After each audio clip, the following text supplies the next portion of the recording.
Hi, and welcome to Quid Pros Quo. I'm Zach. And I'm Rin. And today we are taking a little interlude from our Writing Fundamentals series in order to come back to our book club series. And today we are discussing Sometimes the Magic Works, Lessons from Writing Life by Terry Brooks. If you've never heard of Terry Brooks before, we're going to give you a quick rundown about who he is. He is a second wave fantasy author, so he's the generation of authors that came after Tolkien. He's written a ton of books, mostly in the fantasy genre. If you're familiar with the Shannara Chronicles TV show, that was based on some of his books from the world of Shannara. He's also written a trilogy called Word in the Void, as well as a series of 6 books called Magic Kingdom, and those are kind of the big 3. Recently, he started to branch out into other fantasy markets, as well as a little bit of science fiction. So, we're going to talk about his memoir about writing. Yeah, I love this memoir. This is the second time I've read it. I think the first time was also on your recommendation. But he talks a lot about like writing versus publishing, where he says writers seek to write while authors seek publication. Mm-hmm. And when it comes, we'll talk more about writing versus publication, but he put luck with a capital L as one of the biggest factors of success in publishing. So like, you can become better at writing through your own power, but publishing is just kind of a crapshoot. Yeah, he shared. So, Terry Brooks' debut novel landed on the New York Times bestseller list, and it stayed there for 5 months, which was like earth-shattering for industry professionals because at the time, people believed that Lord of the Rings was kind of a flash in the pan, that it was successful because it was Tolkien and not because people wanted to read fantasy. So the fact that his debut novel, first of all, got onto the New York Times bestsellers list, and it stayed there, and it was a trendsetter for the broader fantasy industry, he actually attributes to luck and how the timing was just right and the right people got a hold of his manuscript for him to basically launch his career. And I think that's something that's really important to remember for those of our listeners who are going the traditional publishing route, is that there is so much luck involved. And if you don't succeed, you just got to keep rolling the dice. Yeah, absolutely. I really like... This is a writing podcast, and when we talk about publishing, let's talk more about the writing side. I think I mentioned this earlier, but he says writing is a craft that can be improved. Yeah. And I think he has a lot of really good advice for how to improve your writing. So do you want to delve into this? Yeah, I think the first thing to keep in mind is that when he talks about writing, he says that it is a form of work and that it is going to require some kind of effort on your part in order to improve, which I think is something that is good to keep in mind when you are striving to hone your craft. If you're writing for your own personal enjoyment, that's something else. But when you're writing and trying to craft the best story that you can, there is a lot of effort and work that goes into making it so that it can be the best that it can and so that you can be the best writer you can. Yeah, absolutely. One way he talks about getting better at writing is outlining your work. And we've talked about like pantsing versus planning on this show. We have talked to no end about the pros and cons of each process. But Terry Brooks is very much like, big believer in the outliner. You can avoid writing yourself into corners. You will stick your landings better. Meaning that the ending will be more cohesive than if you're pantsing to the very end. Yes, exactly. And he just talks about how he mentions all these other writers who don't believe in outlining, like Stephen King and like Anne Lamott. Mm-hmm. And he's like, yeah, they say they don't like outlining because they don't want to tell the same story twice. But he's like, outlining means your work is going to be better because he does an outline, a first draft, and then one rewrite, as opposed to endless rewrites, which is what most pantsing writers do. Right. And I think it's one of those things that's a valuable perspective. I wouldn't say that it is a must. Yes, it is not a hard and fast rule. I would say there are no hard and fast rules in writing, but there are some. But the whole point of being a good writer is knowing the rules so you can break them. Yeah. So Speaking of rules, let's talk about 3 more of his rules. The first one is the 24-hour rule, which is this concept that you don't put an idea into your commonplace book or your second brain, which we've talked about in a prior episode. You don't put it in there until it has stuck around in your brain for 24 hours, which I think is so intriguing because oftentimes we have this compulsion to write down our ideas as soon as we get them. And he says, no. What you want to do is you want to wait and see which of those ideas are sticky, which one of those ideas stick around for long enough for that 24-hour period, because then you know that those ideas are actually valuable and they are feasible. Yeah, absolutely. I've been thinking a lot about generating ideas, and maybe we should do an episode on this, on like how to generate new ideas. We've kind of done it in the past. Mm-hmm. But I'm like, I want to do a challenge where I come up with a new novel idea every day for 30 days. And the goal is not to come up with like usable novel ideas. The goal is to just come up with ideas and like get my brain into a creative headspace. Right. So that's something I've been thinking about a lot. Some more rules Terry Brooks has. I keep wanting to say Terry Pratchett. And that's just not right. They're both great writers, but and different. Very different. But some more rules Terry Brooks has is even fantasy must be grounded and relatable to the real world. Mm-hmm. And you've probably heard the discussions of high fantasy versus low fantasy, where low fantasy is like portal fantasy, is like totally related to our world, whereas high fantasy is something totally different. Yep. But like even authors who write high fantasy, like Brandon Sanderson, their work is so relatable to the real world. Like if you look at like the different races in like the Way of Kings series, you can like see, oh, this race is based off like this Earth race. Like I was reading an analysis of this a couple weeks ago. I was like, oh, the Herdazians are like Mexicans, and I was like, fascinating. I've never thought about this before. Because he does it in such a way that like it's not obviously a connection, but it is so relatable to the real world. So that's something super important. Right, and I think another way that high fantasy can be relatable to the real world is making sure that your people are people and that they are concerned with the things that people are concerned about. Yes. So thinking about what motivates people. They're motivated by their families, their relationships. They're motivated by their, like, the institutions that they're a part of and the cultures that they're a part of.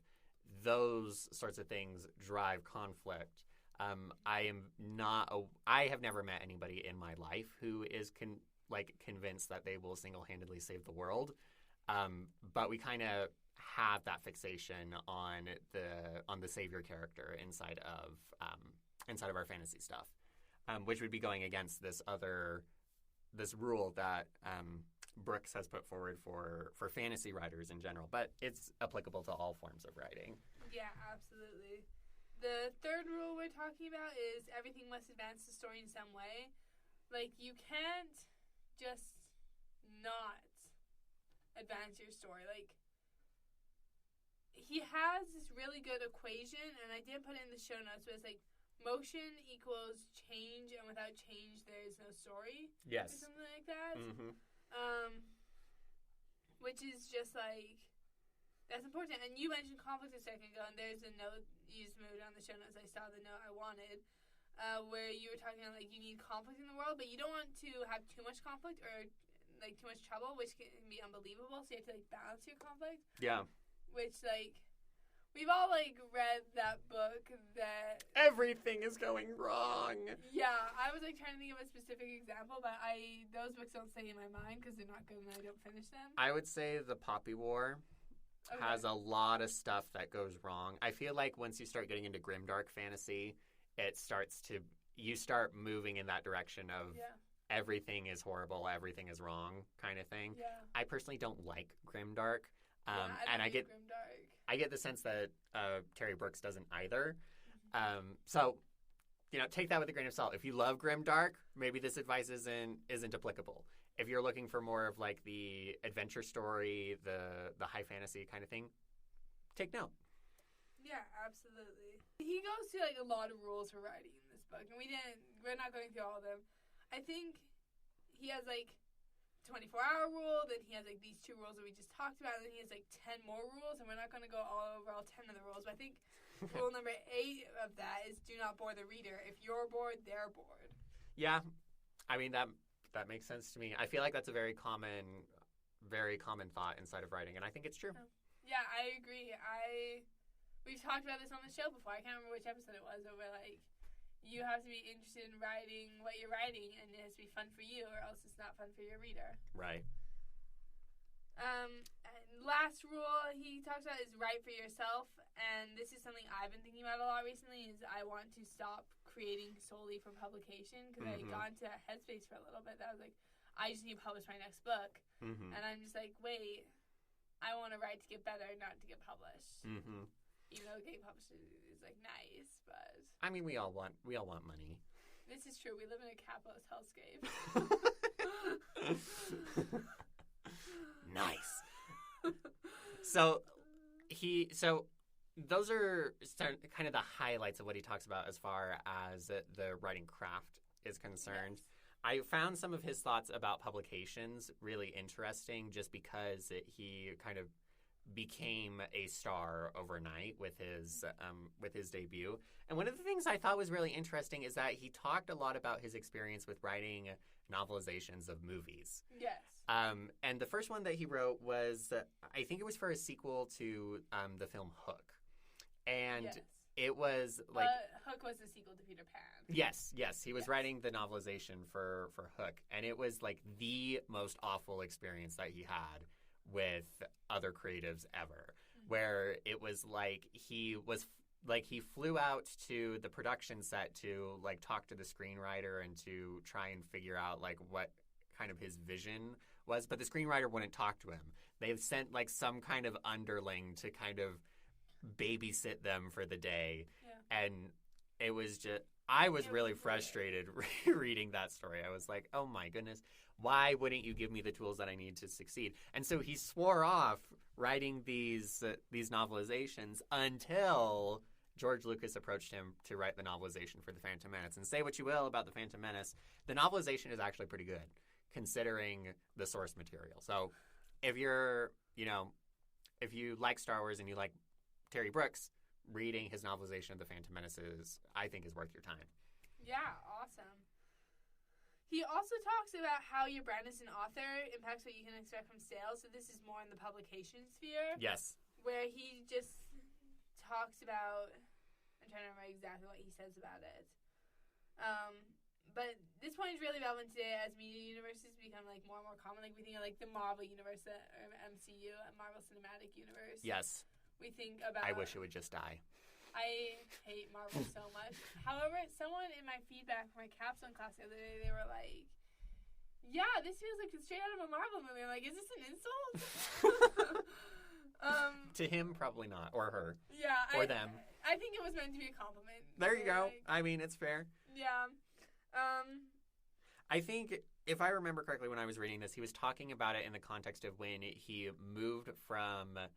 went from Shannara to writing Magic Kingdom, because they're not connected, and even though they feel very similar, they are quite distinct. And what he found was that the readers who found him and loved him for Shannara were not as willing to move over to Magic Kingdom as they were to just wait for the next Shannara book.